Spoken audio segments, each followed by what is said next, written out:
Please welcome the editor-in-chief of Twin Cities Business Magazine, Allison Kaplan.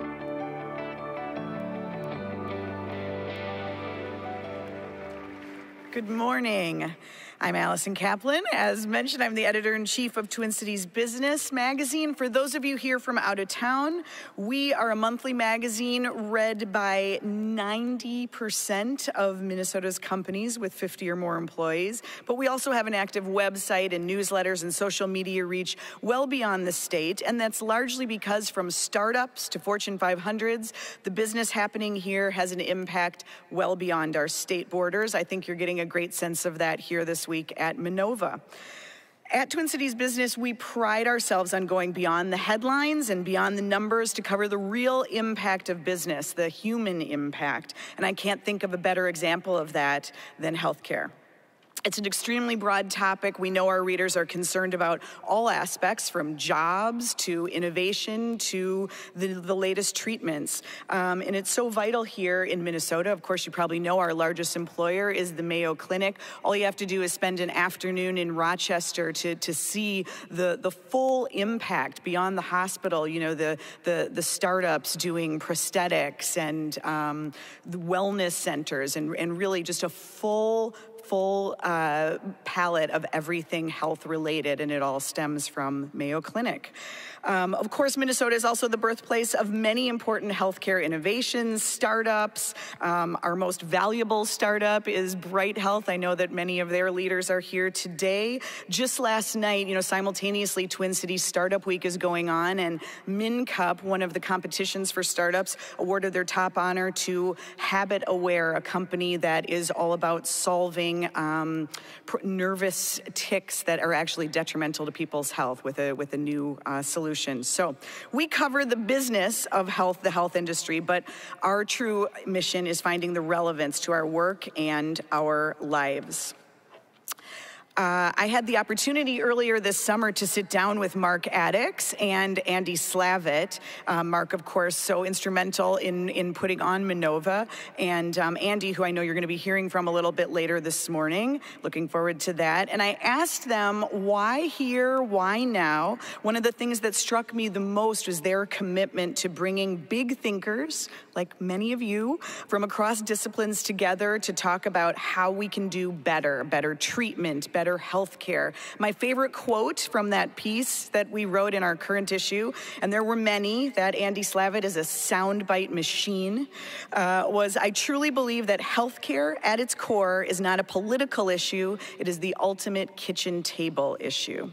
That's the way we try to approach our coverage of healthcare, and that's why I'm so delighted to introduce our next speaker, who has sought to make significant positive impacts on healthcare throughout his career.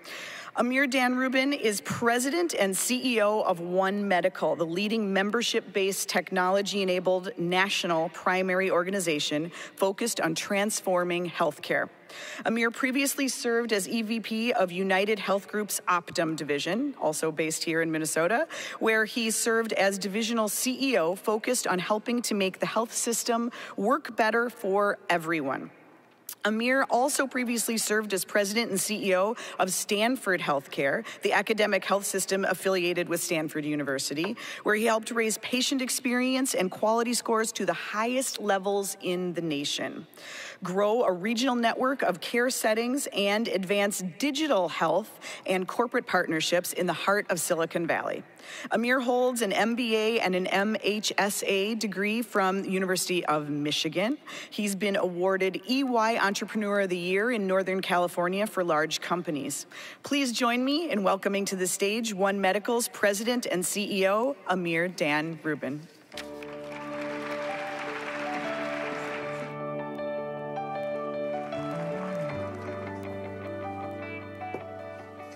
Well, good morning. It's great to be back in Minnesota, and what an incredible opportunity to be here for this Manova kickoff inaugural conference.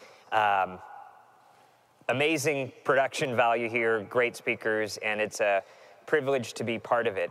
What I'd like to do this morning is chat a little bit about how at One Medical we're seeking to modernize primary care and therefore transform healthcare as a whole. And let me start just at a high level. What are we? So we're a modernized national primary care network, and we have really inviting offices like the picture you see here, and seamless integrated virtual care, and we're convenient to where people work and shop and live, and I like to say click. The other thing that's exciting about our model is we not only can delight our stakeholders, but we actually can take out waste and reduce the cost of care and better coordinate care, and I'll get back into that. And another thing, kind of coming from Silicon Valley, seeing a lot of startups, one of the things, and being an advisor and being on boards for many years, one of the things that some of them sometimes miss is they miss the whole healthcare ecosystem. We heard from Senator Frist this morning about how it's important to understand how government payers work, commercial payers work, employers payers work. And I like to say that we're disrupting healthcare from within that ecosystem. So at a high level, how it works, so we have these inviting offices. We have lab testing, phlebotomy in each of our offices. We also have expanded services like behavioral health or women's health or pediatric or sports medicine. We have unlimited virtual care as part of a membership. There's a small subscription fee, $15 a month, and people have unlimited digital health and virtual care. And they can use their mobile app or their desktop web for accessing all kinds of things. We also do a lot of what's called benefits advocacy. So any questions that people have about anything in healthcare, they can contact us and we can help address those issues. I'll also get into how, through our salaried medical group, we have over 400 providers, we're the largest independent group in the United States now, we can deliver value-based savings to employers. And as I mentioned at the top of this, we fit within the current insurance ecosystem. So why do we need to modernize primary care? Why do we need to transform healthcare? Well, I think most of the folks in this room might have an inclination as to why, but let me show this background video to give an overview of how we look at the world. We make it look like we spend our days doing stuff like this, and whatever she's doing. But this is not real life. Real life is trying to juggle getting ahead at work with getting out for a run just once this week. It's figuring out how to fax forms to some Stone Age billing department, or clicking your way into a medical wormhole every time you get a cold and really freaking yourself out. Real life is losing important pieces of paper and sitting in waiting rooms that make you feel even sicker. It's being a little bit scared of sterile white walls and people in lab coats and test results you'd need a PhD to understand. That's real life, something the healthcare system doesn't seem to recognize. But we do. And that's why we're changing things. One not at all rushed, same-day appointment at a time, with doctors who listen as well as give advice, and waiting rooms you'll never have to wait in, which is actually kind of a shame because they're really nice, and they have cucumber water. It's healthcare without the headaches. One Medical, real-life care. So, how is the current system failing all the key stakeholders? Let me highlight a few points. So from a consumer perspective, over half of consumers are dissatisfied with their current experience. And as we saw in that video, it's pretty difficult to navigate the healthcare system. I like to joke that you should have known 6 weeks ago you would be sick today and traveling later on in this afternoon, right? That's just not real life. So the current system frustrates consumers. Secondly, employers and payers. Employers are offering health benefits. 85% of employers, even before all of health reform, were offering health benefits to their employees. Why? They wanted healthy, productive employees. They wanted to compete for talent. They wanted productive employees.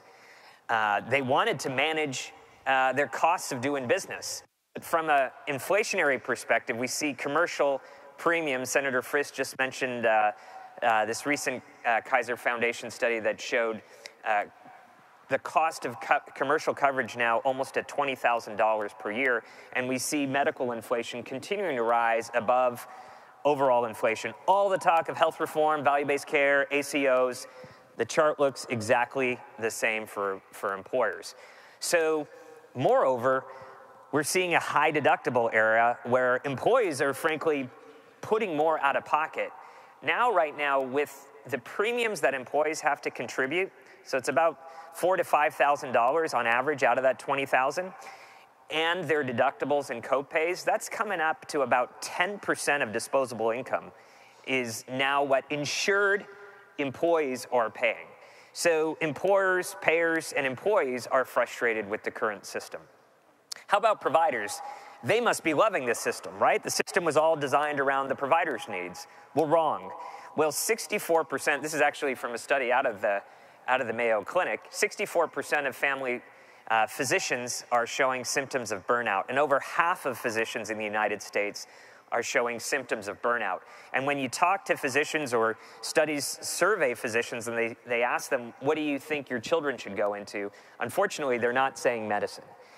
And why is that? Well, the current system, first of all, pays providers piecemeal, this fee-for-service system that we're aware of, which for primary care physicians puts them on a treadmill. So if they want to take home more pay, they have to have shorter visits, quicker visits, and if there's remaining issues, what do? They refer those patients out and refer them out to specialists. And that's not very rewarding. There are also all the hassles in the administrative insurance system, referrals, authorizations, eligibility, benefits, and they don't want to deal with this. Moreover, there's now electronic health records and the burdens of EHR, and moreover, these EHRs really weren't designed around the needs of providers. They were designed around the needs of coding and insurance reimbursement and fraud and abuse, some reasonable systems, but they've totally disrupted the workflow of physicians. And so the current system is also failing the providers. Moreover, the health systems, the health networks, the Stanfords and UCLAs where I worked, or the Uniteds and Optums, they're trying to pull together these health networks. And every health system in the United States, including the ones here in Minnesota, are buying practices or buying hospitals. But these are difficult to do, difficult to pull off, and they're not really delivering the consumer experience that people want, and they lose money on them. So the current system, in many regards, is failing each of the stakeholders. And this is where One Medical comes in. And last year, Fast Company magazine rated us one of their most innovative companies, not in healthcare, just period. And what I find so innovative about us is the fact that we can disrupt healthcare from within, and we can address the needs of all these stakeholder groups. We can address the needs of consumers, employers and payers, providers, and health systems and networks. So let's talk about each of those. So from a consumer perspective, we are delivering 90% Net Promoter Scores, 90% NPS scores. So this is kind of off the charts. And why do we deliver off the charts care? Well, first of all, half of our appointments are same or next day. On average, an appointment is 30 minutes or more. Our offices look beautiful. They're not intimidating. There really is nobody ever waiting in these rooms. Average wait time is under 30 seconds. We're located where people are working and shopping, so not taking a half day off of work and parking in some big megaplex. We'll be downtown, be in your shopping area. We'll be close to where you work and live. And also, we have integrated virtual care. So if I pull open my app, which I don't have on me now since I'm mic'd up, I can talk to a provider usually in less than 2 minutes. And that information is all integrated with my longitudinal primary care record. And by the way, if I'm not feeling well, it's not just a one-way. One Medical may call me back. You know what, Amir? I'm going to check back on you in a couple hours, or I'm going to text you or message you or video visit you. So it's this true north of ours that's putting the member at the center. Why don't we just give people what they want? But the current system really hasn't been designed around that. So first and foremost, we're member-based. Now, we started in San Francisco, and we would enroll people as members. And then what we started finding out is companies were really interested in us. So now we have over 1,000 companies. We have over 97% retention.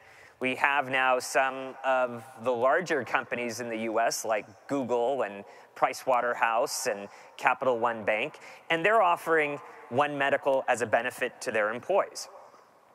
And why are they doing this? Well, first of all, they want to attract and retain employees, and they want to offer a highly valued benefit. Our benefit doesn't cost much, and frankly, employers are spending this $20,000, but they're not quite getting the benefit of the love for their employees, because employees are now frustrated with this high deductible, inaccessible era of care. We really bring that love back. Secondly, they want to engage employees. We heard earlier this morning, how do we not just deliver great care, but better health? And delivering better health and more productive lives does mean changing behaviors. So we need ways that we can reduce the friction in healthcare and engage with consumers. We have almost 40% of our members engaged on our app every month.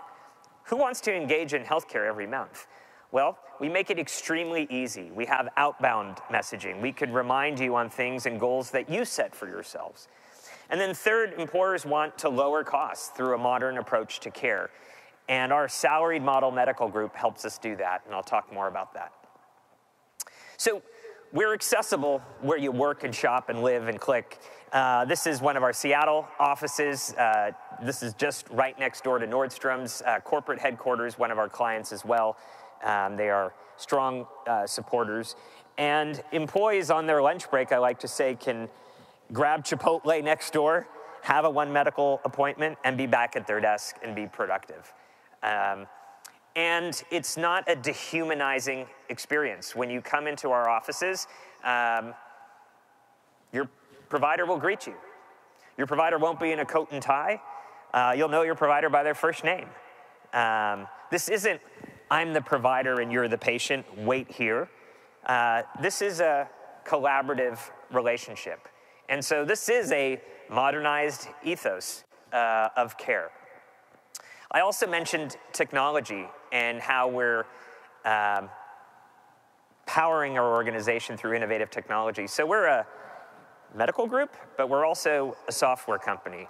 So we have a couple hundred engineers and software developers back in our headquarters in San Francisco, and we're making our own software. Everything from how we manage the member. So we're enrolling members, so think almost like a health plan, or from a pop health perspective, we know who our members are, we can risk stratify that population, and we can do proactive outreach. And increasingly, we can do that proactive outreach on a modern digital stack built on modern software technologies. That allows us to redesign our systems much more quickly, where we can do outbound messages, screenings for some of our employers. We're now screening the entire employee base for depression and anxiety. We can do all the HEDIS measures. We can do prescription refills.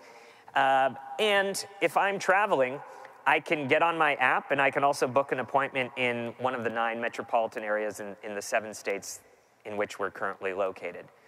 Moreover, our technology allows us to redesign the workflow for our providers and address this burnout issue with EHRs. So if you message a provider at One Medical, we have a layer of machine learning.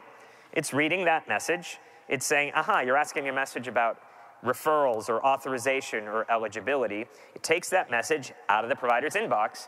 It moves it to one of our administrative staff members who will work that message and respond in a timely fashion. So not only do we deliver this 90% net promoter score, but we deliver this 90% physician engagement scores as well. And so we think about our model from the perspective of not only the member, but what will be a great provider experience. And so this technology supports that. We also have a culture that supports that. This is a very team-oriented culture, a very flat culture. It's not for everybody either. We've replaced medical assistants. There will be no medical assistants taking your blood pressure or your vitals. Your provider's going to do that. Your provider's going to greet you. It is a personal relationship. But they have more time with patients, a smaller panel size, and that administrative work is removed off of the provider. We're also starting to wrap around our primary care system some of the key issues that we see in longitudinal chronic care. One of the big issues we're dealing with in society is anxiety and depression. And so we've shown that we can reduce severe anxiety, the highest level of anxiety as validated by these survey tools like GAD-7s and PHQ-9s. These are survey tools to measure anxiety and depression by over 70%. And we do that through a few different modalities, through group visits, through telebehavioral and in-person behavioral health. We're also seeing that we can reduce health spending between 5 and 15%.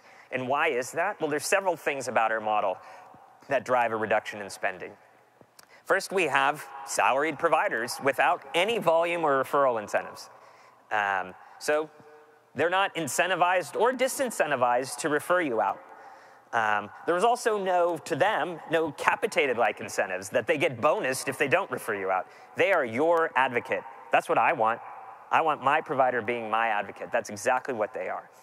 Second of all of these value-based practices, all these rules and guidelines, we have a medical advisory committee. We review these things nationally. We hardwire into our system.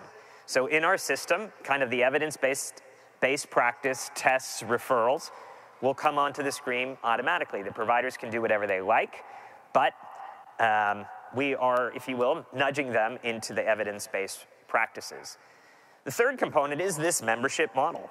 We do have an enrolled population that we can risk stratify and reach out and address costly conditions or help address risk factors.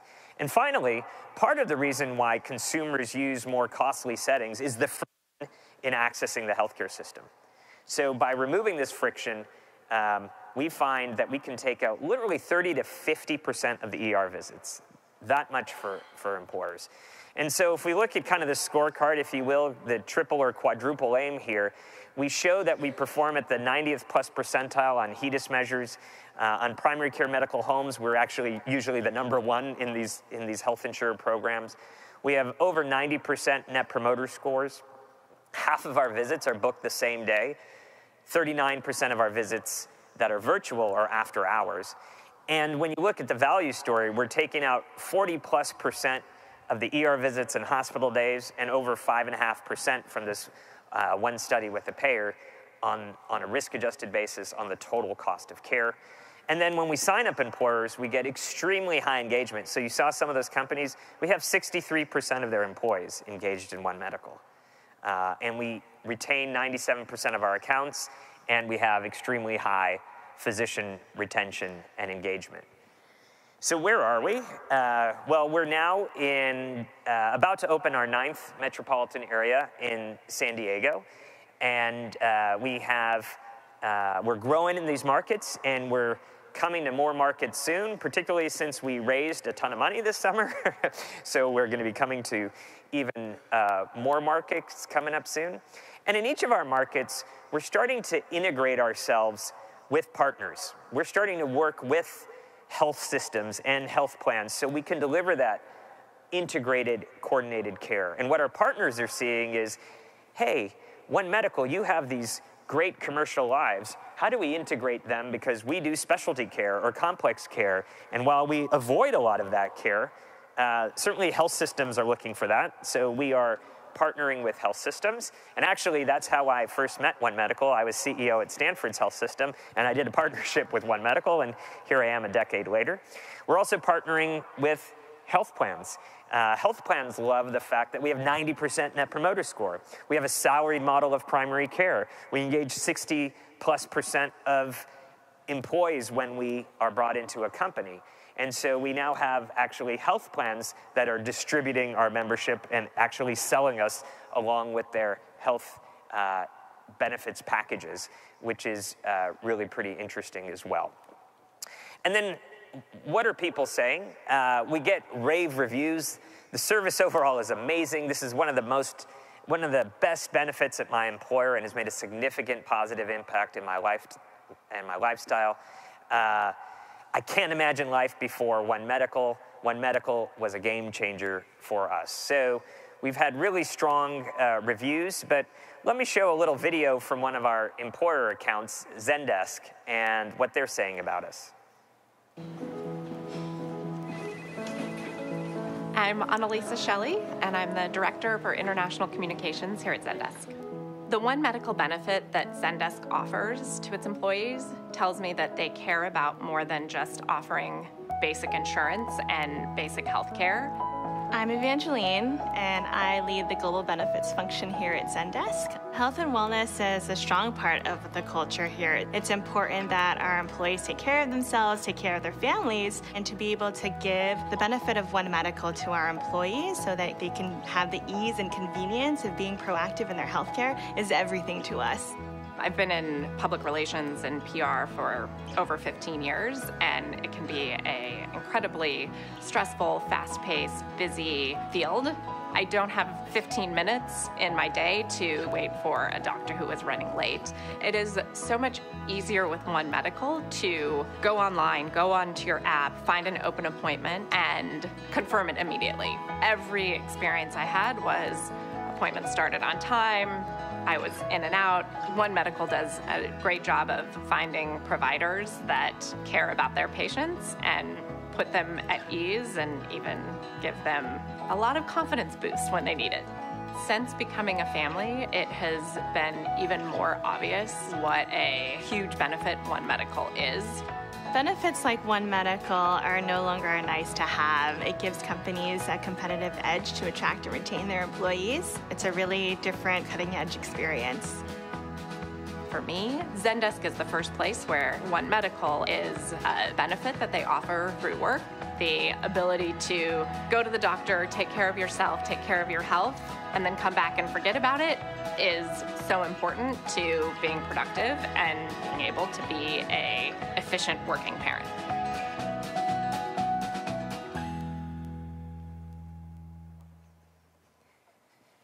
So I think in wrapping up, I'd like to just reinforce a few points as many of you all in the room are in the healthcare field and you think about innovating in healthcare. Just let me reinforce a few points that we've taken into consideration at One Medical. I think, first of all, and I think Senator Friss said it nicely, we can't be naive to the current healthcare ecosystem that we live in. And so, and actually James Carville said the same thing this morning as well. We have a current system, so how can we be disruptive from within that system?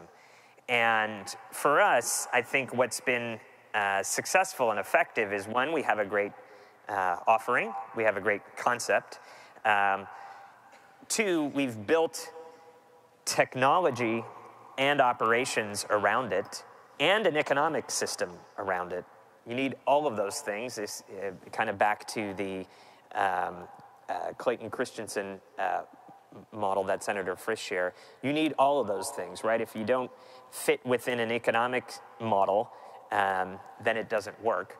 I was given a talk somewhere, and somebody said, can't anybody do this? Because all the concepts we have probably are not new, any single one of them. And I said, anybody who spends 11 years and $500 million and redesigns the technology from scratch, a different compensation model, a different reimbursement model, all lean operations across the country deliver consistent 90% net promoter scores, anybody can do it. But it takes the integration of those things. I'd also say then, finally, it's thinking about the different stakeholder groups. And I think that's a key reason why I think we're successful, in addition to having a great product, in addition to integrating technology, operations, and systems together. We think about how we're fitting into the healthcare ecosystem. What are the needs of consumers? How are consumers accessing care? Where do they want to access care? What's the role of employers and payers? And how can we fit into that system for employers and payers? What are providers looking for? What's the next generation of physician going to be looking for? And how do we recruit that talent? And how do we compete in recruiting for that talent? And then how do we fit in with the health systems and health insurers and health plans that are going to be prevalent and prominent and we're going to need to integrate with? So for us, it's been disrupting from within that we think has been so effective in distributing and implementing our modernized primary care approach. So thank you very much. Enjoy the rest of the conference, and thanks for having me.